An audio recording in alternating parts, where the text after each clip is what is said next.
Hi viewers, good afternoon. నేను మీ Nagaraju geologist Nalgonda. ఈరోజు నేను మీకు గ్రానైట్ అనే ఒక అగ్నిశీల గురించి చెప్పాలనుకున్నా. ఇవి మనం జనరల్గా మన భూమిలో రాళ్ళు, ఎర్ర రాళ్ళు అంటాం. ఇదేమో ఎర్రరాళ్ళు కనబడుతుంటాయి సాధారణంగా. ఇది నేను నిన్న గుర్రంపూడి మండల్ ములకలపల్లి గ్రామంలో ఫీల్డ్ విజిట్కి వెళ్ళినప్పుడు ఇక్కడ ఒక పింక్ గ్రానైట్ కనపడింది. ఇది ఒక అగ్నిశీల. ఈ రాక్ ఏమో ఇది కూడా అగ్నిశీల గ్రానైట్, పింక్ గ్రానైట్. ఇదేమో మాడుగులపల్లి మండలం గంధవారిగూడెంలో అక్కడ ఎక్స్పోజ్ అయింది.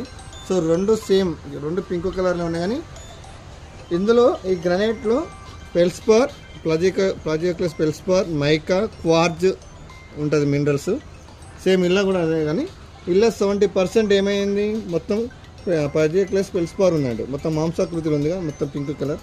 సో మనం బోర్ డ్రిల్లింగ్ చేస్తున్నప్పుడు ఎర్రరాయి వచ్చింది అంటాం కదా, ఇదే అన్నట్టు. అంటే ఇలా ఫ్రాక్చర్స్ ఉంటాయి, ఇట్లా జాయింట్స్ ఇట్లా ఫ్రాక్చర్స్ ఉంటాయి. ఇందులో మళ్ళీ డ్రిల్ చేసినప్పుడు వాటర్ ఫుల్గా వచ్చి బోల్డర్స్ ఇంక ఇట్లా వస్తూ ఉంటాయి. సో ఇలాంటి ఏరియాలో నీళ్ళు రావడానికి చాలా అవకాశాలు ఎక్కువ. సో ఇందులో కూడా చూడండి, ఇది కూడా పింక్ గ్రానైట్. కానీ ఇందులో ఓన్లీ 50% ఫెల్స్పార్ ఉంది. ఇక ఇక్కడ వైట్ కనబడుతుంది కదా, క్వార్జ్ ఇది. అండ్ బయోటైట్, మైకా ఇక నల్లగా ఉండాలి. మనం దీన్ని బాగా ఫ్రాక్చర్ చేస్తే మంచి కొత్తగా వస్తుంది.